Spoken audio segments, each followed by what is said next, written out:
Ito nga pala yung update ng vlog number 62 natin. At ano ba ang mga gagawin natin na proseso sa puno na to. So bali after 1 month, ito na yung kinalabasan ng puno. So marami nagsuplingan na hindi naman kailangan. So yun yung mga tinatawag na unwanted branches. So kagaya nito, ayan, napakarami, di ba? So yung mga naka-wire dati, yun lang yung ititira natin, and then meron na tayong mga secondary dyan na tinatawag kong 1-3 secondary. Yun yung mga ititira lang natin. So dito sa first branch, meron na tayong nakuha na 1-3. Then ang gagawin ngayon natin dyan is i-remove natin, tatanggalin natin lahat ng unwanted para yung mismong pagkain ay doon pumunta sa tama, sa secondary at dito sa gagawin nating pa-wild. Unang-una na dito, itong sanga na to. So wala na to. So nakita nyo to? Ito na yung number 3 at ito yung number 1. So tanggalin natin yung iba. Ayan, di ba? Grabe yung hinaba, no? Yung mga unwanted. So pagdating ngayon dito, ito yung gagawin nating antena sa kanya. Tatanggalin natin yan. Basta mga idol, nakakita kayo ng ganito sa dahon. Yan. Nantugas.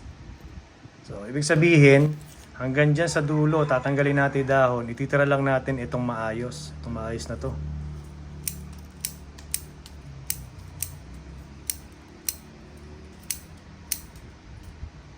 So, ngayon, wala na siya. Tatanggalan natin. So, ang natira, yung pinakabagong dahon. At ngayon dito, ganun din kasi may mga spot siya ng itim na nagpapabagal sa tugas. So tinatanggal yan, lahat ng dahon na yan. Ititira lang natin yung bata.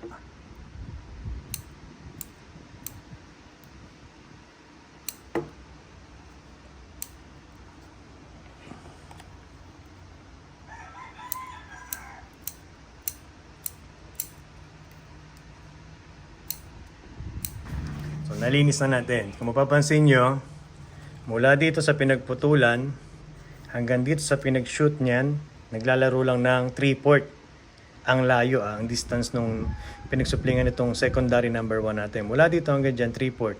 So mula naman dito sa secondary number 1 hanggang dito sa secondary number 3, 3/4 din siya. So balance, di ba? Kasi nga, nung unang-una pa lang na yung sanga na to ay nag-iisa pa lang, pinrepair natin ng maayos yung mismong mga nodes niya. Kaya, na-perfect natin. So, minsan, sa pangyayari na hindi naman nasusunod yung ganyan dahil kulang tayo sa oras, nagiging 1 inches yung iba. So, yung iba naman 3/4. Walang kaso yon mga idol. Kasi, ang maganda lang dyan is ma-prepare nyo na mas maganda dahil yung susunod na hakbang dyan is tertiary. Hindi magkalayo yung paddings natin na gagawin. Kasi mahirap kasi pagka hindi balance yung magiging layo ng mga branches natin or secondary or tertiary. So doon nangyayari, nabubutas ng hindi maganda ang paddings natin. So ganyan mga idol, pag nagpipili tayo ng sanga, magsimula tayo sa first branch, sunod second, kung ano yung sumunod, first branch, second, and then susunod tayo sa back. So tapusin muna natin yung baba hanggang malinis natin na maayos.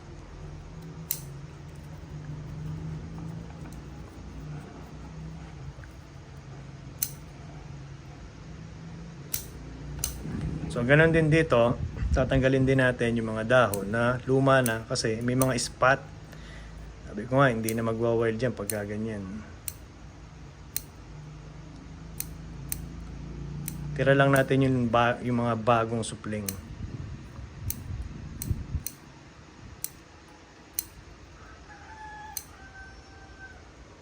May tilaok na yung manok mga idol. Anong oras na kasi?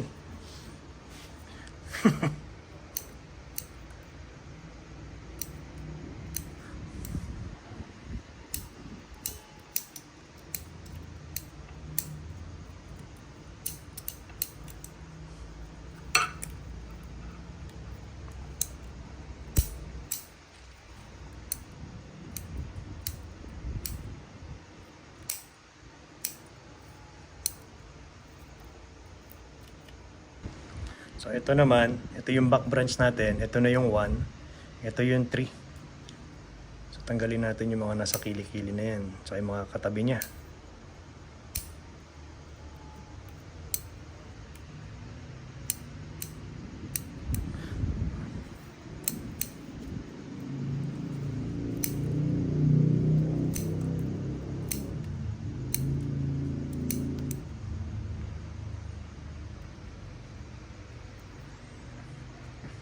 Dito ngayon sa scenario nito mga idol, kung mapapansin nyo, ito yung primary natin, continue ng primary ito. So, yung number 1, secondary natin is malakas, halos 4 inches ang haba niya, wala pa yung number 3. So, paano gagawin natin dyan? Kailangan kasi mapalabas natin to para magsabay sila, di ba? So, ito ngayon pahihinain natin, kung mapapansin nyo may node, ayun yung node ito. So, paputulin natin yan, hihina ngayon yan, bibigyan niya to. Siya ngayon ang kakain dahil putol yan. So, unti-unti na tayo maangat.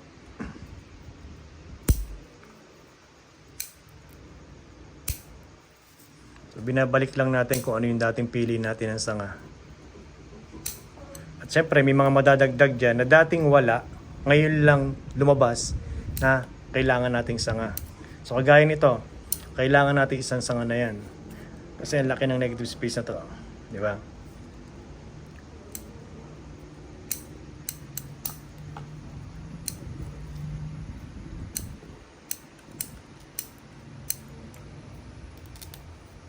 So ito, wala na to. Ganyan lang mga idol. Kinakailangan nyo lang tanggalin yung mga lumas dahon na may spot na itim. Kasi di titino yan. So dito naman, tanggalin natin to. Ayan na yung number 1. So ganun din dito. Same nito. Yung problema nito, pareha sila. Yung number 3 wala pa. Yung number 1 napakalakas na. Ayan, nakita nyo. Di ba? So, tatanggalin natin to. Iwan lang natin yung node.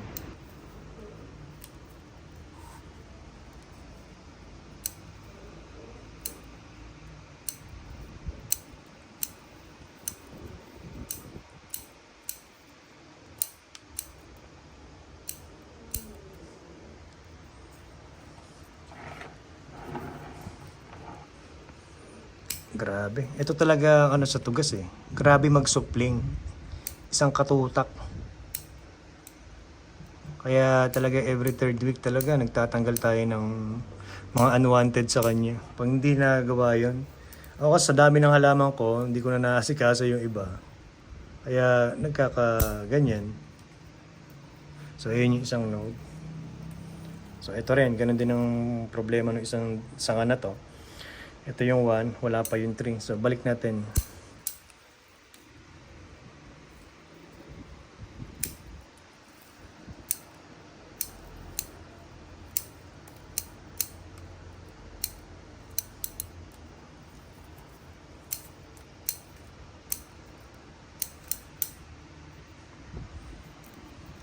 Unti-unti na lumalabas mga idol. Ayan na siya.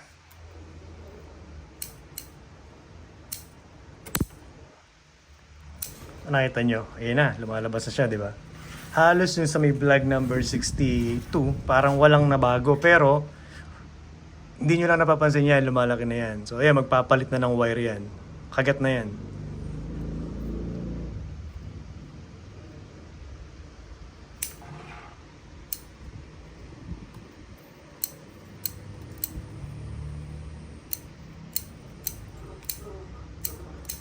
Mga ilang buwan na lang siguro magkakatback na ako dito.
So after natin ma-defoliate and then matanggal yung unwanted branches, ang gagawin naman natin dito is magtatanggal tayo ng wire.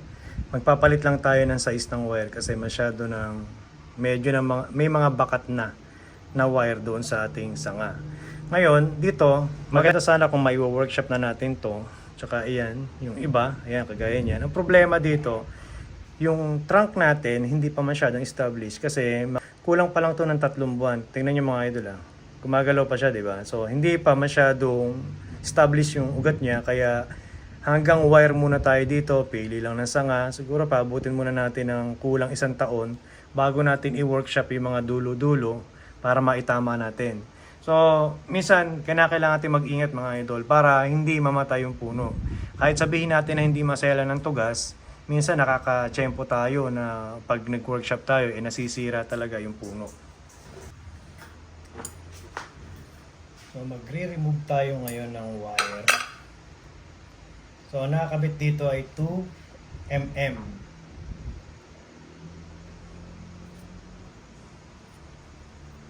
Ito nyo mga idol, grabe baka to. 1 buwan lang lumipas. Ganyan na kagad.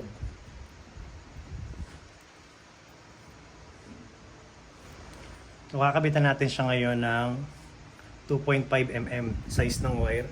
So, ibabalik lang natin yung wire. Kung ano yung dating posisyon niya, doon lang din ilalagay. Pero, iiwasan na natin yung mga bakat.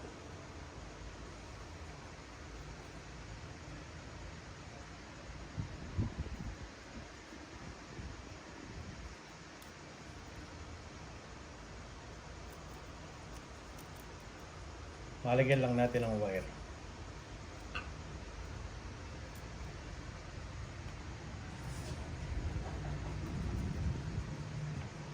So nakita nyo, yung walang bakat, doon natin pinadaan yung wire.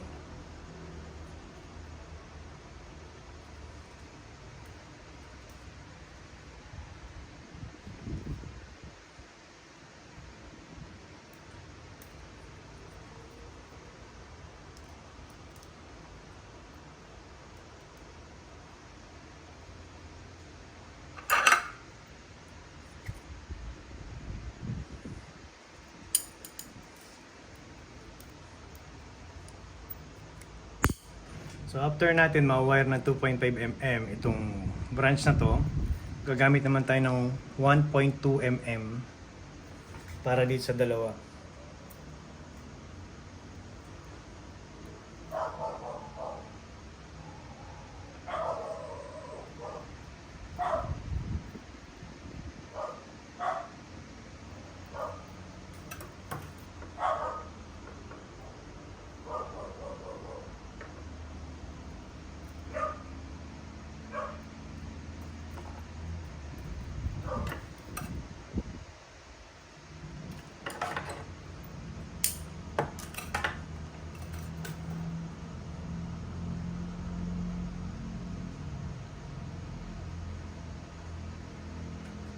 And after wiring, ile-layout na natin to. Ito mismo, ito yung front natin mga idol. And then ito ngayon, ipoposisyon natin to sa 4 o'clock. So ano ba yung 4 o'clock? Halimbawa, ito yung front natin, di ba? So pag ito ngayon, minove natin dito, ito yung tinatawag kong primary. So susundan lang natin yung mismong flow nitong Yamadori na primary, na ito naman yung gawa natin.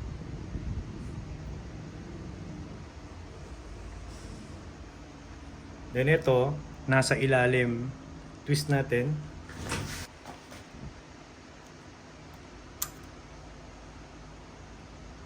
Twist. Twist. Yo. Then ito, dadali natin dito.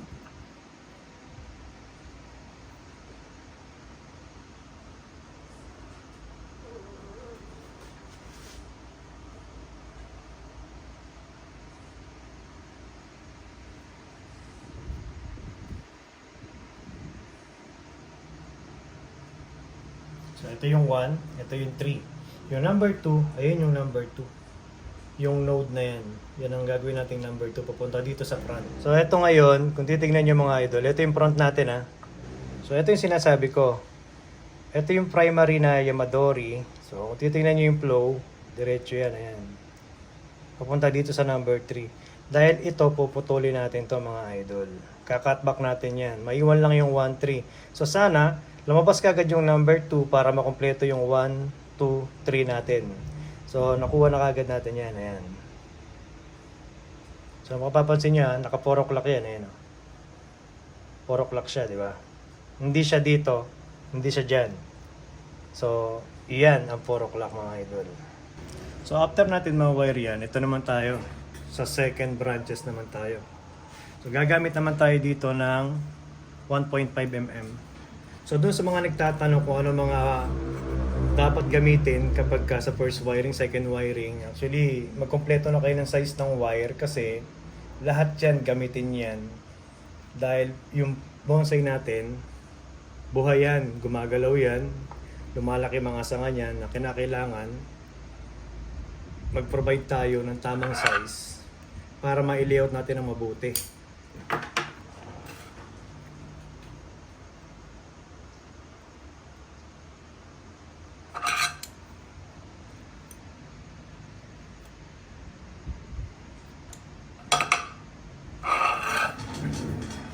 So dito naman, ito na yung primary natin na from Yamadori, and then ito yung secondary 1 and 3. Ito ngayon ay move natin ng 8 o'clock. So dadalhin natin dito. So nakagayak na yung node niya. Ang problema nasa taas, so dapat mapunta yan sa part papunta sa front. So ayun.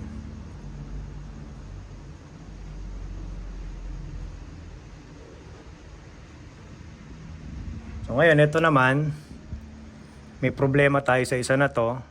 Walang node sa part na to. Yung node niya ayun. So dapat magkaroon to ng node doon. Ngayon, hindi mo natin to gagalawin. Ang gagawin lang natin is i-layout lang natin na makuha natin yung node na isa na yon. Then pag lumaki na to, ika-cutback yan. Ang kukunin natin yung isang node lang na yon na magiging sanga. Nasa ilalim siya, ayun. So prepare lang natin.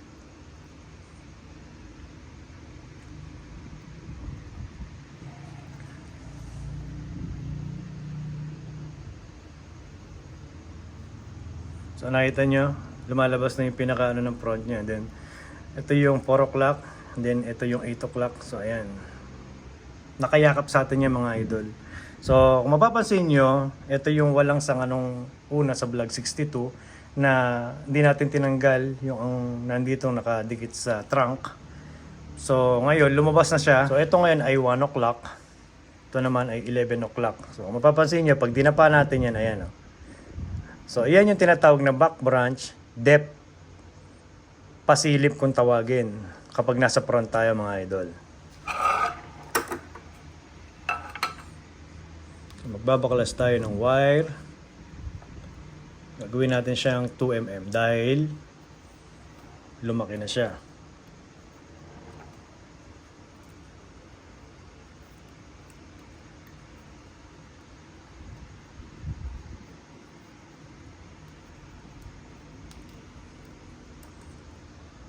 Imagine niyo mga idol 1 month lang yan. Magpapalit na uli ng wire. So, kinakailangan talaga mayroon tayong gayak lagi na mga size ng wire. So, ito naman 2 mm. So, itong dalawa pagsasamahin natin.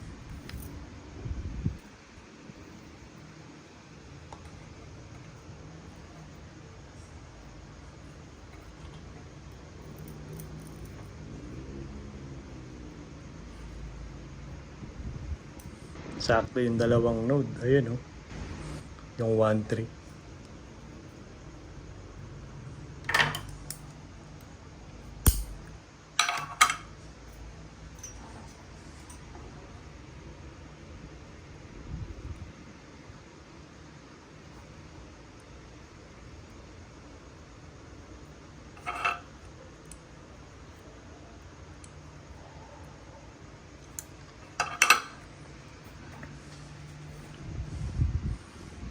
Ngayon, itong dalawa na back branch natin, 1 o'clock and 11 o'clock. Pag nasa front tayo, ayan, 1 o'clock, 11 o'clock. So, titingnan natin ngayon to. Dito tayo magsisimula mag-base ng layout. Huwag muna dito. Dahil itong layout nito ang susundan ng layout nito. Tsaka nito. So, ngayon ito, meron na siyang number 1. So, twist natin. Masyadong nakataas. Ayan. So, tingnan nyo to yung primary na Yamadori. Susundan lang yan. So, ito yung isang node.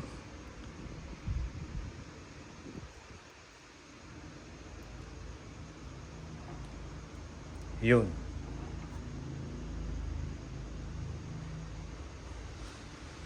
So, ayun na ngayon siya, naka-layout na. Then, ito, yung 1 nito, nandito, di ba? Siya yung gagawa ng pad dito. At ito naman ang gagawa ng pad dito, yung number 1 niya. Iyo, ganda, oh. Saktong-sakto. Pati number 3. So, ayan. So, dumako naman ngayon tayo dito.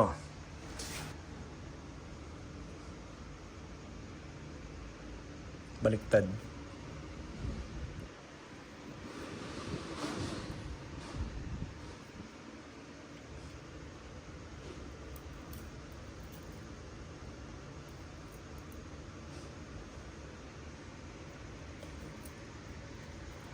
Dapat hindi dyan dadaan yan eh.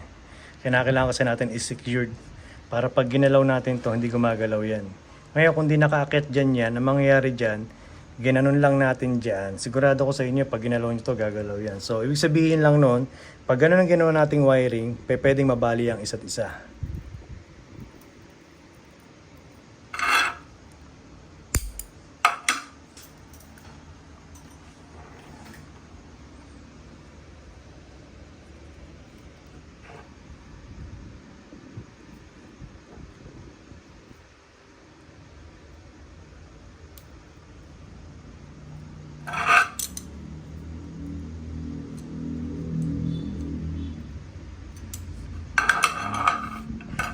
Yun, no, di ba?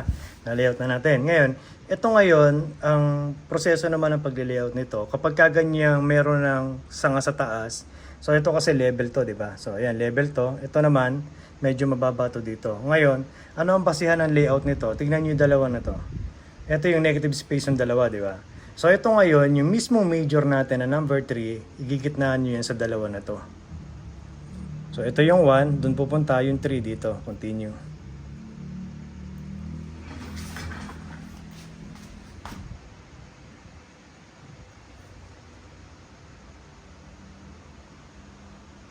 So, ganyan, pagka nasa second layer na, ito kasi first layer, and then second layer, kapag sa second layer, yun ang basihan ng layout natin. Diyan tayo kumukuha ng layout. So, kagaya nitong dalawa na to, itong dalawa na to, ang pagbabasihan ng layout nito. So, negative space, siya yung pupunta dito sa part na yan. So, meaning dito, ayan. So, pag nilayout natin, ito yung 1 nito nandun, dapat yung 1 nito, dapat nandito.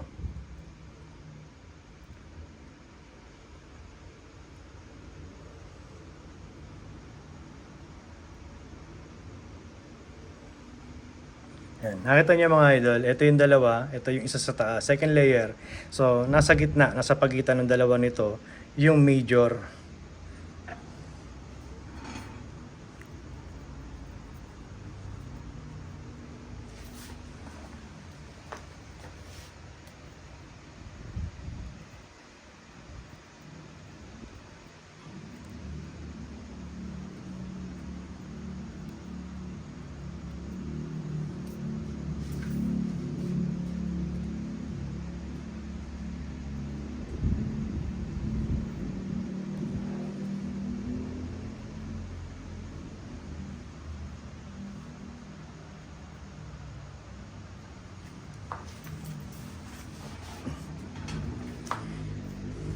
From trunk hanggang dyan, nakita nyo, walang eye poking.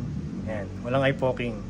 So pinapakita natin ang movement ng ating trunk kaya wala tayo mga branch na kinukuha papunta rito para hindi matago yung kagandahan ng trunk natin. So mula sa trunk hanggang dyan is wala. So nakita nyo to, nakaabang na. So iyan, dyan pa lang ako magsasarado para makita natin yung mismong tapering ng trunk natin. Malaki.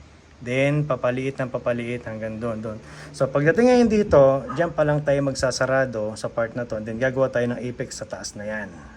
So, ito ngayon 2.5 mm. So itong dalawa magkasama, 2 mm and then 2.5 mm.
So ngayon, ang posisyon nito, dahil wala tayong eye poking, yung first branch natin is 4 o'clock, yung second branch natin is 4 o'clock, meaning lahat ng nasa front na branches, kung ito ay 4 o'clock, ito ay nakapasok din ng 4 o'clock dapat. And then kung ito ay naka 8 o'clock, dapat ito ay naka 8 o'clock dapat.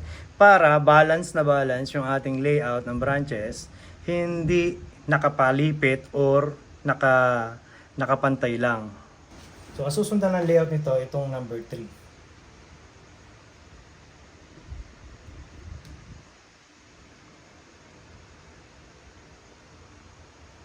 So, yung node na yan na yung number 3. So, ito ngayon, after 50% nito, and then magsa-setback tayo.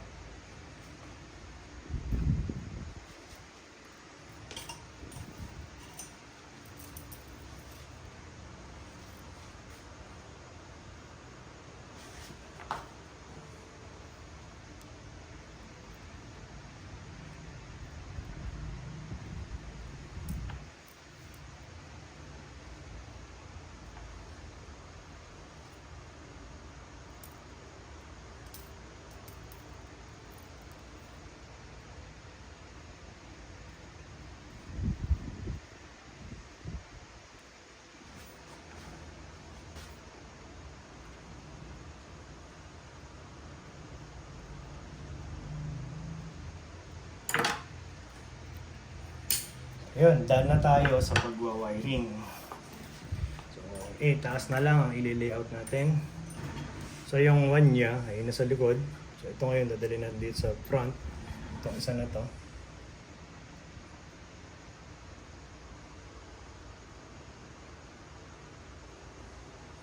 Ito naman, ganun din. So, dito ngayon sa part na to, ang laki ng negative space. Ayan o. Kita nyo, walang branch. So ito ngayon ang dadali natin dito sa part na to para mapila pa niya yung negative space. So ganun ulit ang proseso. Ito yung first layer, then second layer, ito na yung third layer. So ito yung pagbabasihan natin, yung dalawa na to. So yun yung node, dito pupunta yung number 1, then sa yung number 3, continue lang. So use natin ang konti. Yup.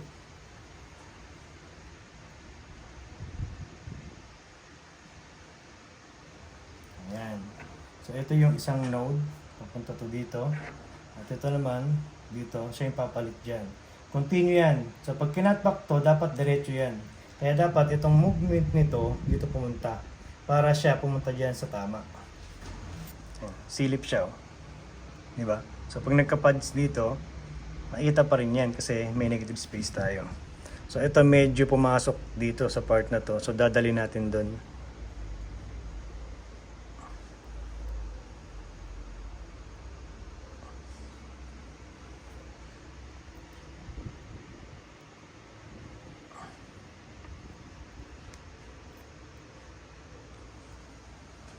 So, ayun. Ngayon, ito na yung proseso para mapabilis natin ang paglaki ng sanga. Kagaya nito, ito lang yung kailangan natin. So, ito nga yung part na to, mula dito, iangat natin yan. So, ito rin, ganun din yan. Ito lang kailangan nating node, yung dalawa na to. So, iangat natin yan. So, yan ang tawag na antena. So ito naman, ito yung kailangan natin. Tsaka ito, iangat din natin to. So ganun din to. Yan. Angat. Nag-crack pero hindi naman tumuloy.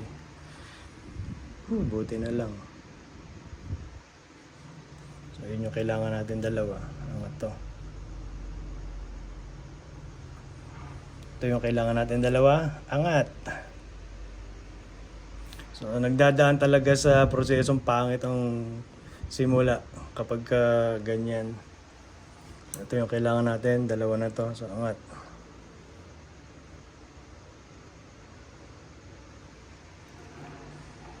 So yung secondary, hayaan nyo lang tong nakababa. Kasi pagka kasi inangat natin yan, sasabay ng laki yan dito. Magiging pantay ng laki. So mawawalan tayo ng tapering. Kaya ito nakadapa. Ngayon, kung sakali man na may maliit dyan, halimbawa, ito, maliit pa tong number 3 natin at itong number 2, itong number 1 natin is malaki. So ito ibababa natin, ito itataas natin para kumain at habulin niya yung laki nito. So dapat mas malaki ang number 3 compare sa number 1. So ayan yung second layout ng ating vlog number 62. Ang bilis, no? Grabe, kailan lang to. Next na gagawin natin dyan, yung third layout niya, mag-aayos na tayo ng mga sugat. Yun ang trabaho natin susunod. Ang ganda nitong puno na to, kompleto. Tingnan nyo, pag nasa front tayo, kita parehas yung dep, oh. Di ba? Kompleto. At yun, nakatapos na naman tayo ng isang video. At sana meron kayo natutunan sa part 2 ng puno na to. Sana nakatulong ako sa mga beginner na gustong matuto. Masaya akong nagbabahagi ng aking kaalaman. Kung may matututo, mas masarap kung dadami tayo. At yun lang mga idol, hanggang dito na lang ating video. Maraming salamat sa inyong suporta. Yun!